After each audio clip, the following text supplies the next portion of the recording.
এই মুহূর্তে যে খবরের দিকে নজর রাখবো, রাজ্যে আরো মাইক্রো অবজারভার নিয়োগ, 2000 মাইক্রো অবজারভার নিয়োগ কমিশনের। আমার সঙ্গে রয়েছে আমার প্রতিনিধি সোমরাজ বন্দ্যোপাধ্যায়। সোমরাজ, এই মাইক্রো অবজারভারদের কাজ কি এবং 2000 মাইক্রো অবজারভার নিয়োগ করলো কমিশন, কি জানা যাচ্ছে? দেখো, যেহেতু শুনানি কেন্দ্র বাড়তে পারে এবং সেই সম্ভাবনার কথা মাথায় রেখেই এই মাইক্রো অবজারভারদের সংখ্যা আরো বাড়ানো হচ্ছে। তুমি জানো, ইতিমধ্যেই রাজ্যে এই এসআইআর প্রক্রিয়ার জন্য 4600 মাইক্রো অবজারভার নিয়োগ হচ্ছে। আরো 2000 মাইক্রো অবজারভার নিয়োগ করতে চলেছে নির্বাচন কমিশন। কেন্দ্রীয় সরকারি কর্মচারীদেরই এই মাইক্রো অবজারভার নিয়োগ করা হবে। আগামী বৃহস্পতিবার তাদের প্রশিক্ষণও দেওয়া হবে।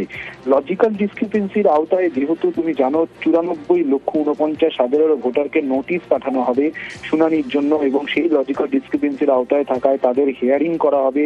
এই হিয়ারিং এর জন্য শুনানি কেন্দ্রের সংখ্যা বাড়ানো হচ্ছে। ইতিমধ্যেই সেই প্রস্তাব রাজ্যের মুখ্য নির্বাচনী আধিকারিকের দপ্তর থেকে জাতীয় নির্বাচন কমিশনের কাছে পাঠানো হচ্ছে, কারণ নির্দিষ্ট সময়সীমার মধ্যেই শুনানি শেষ করতে হবে।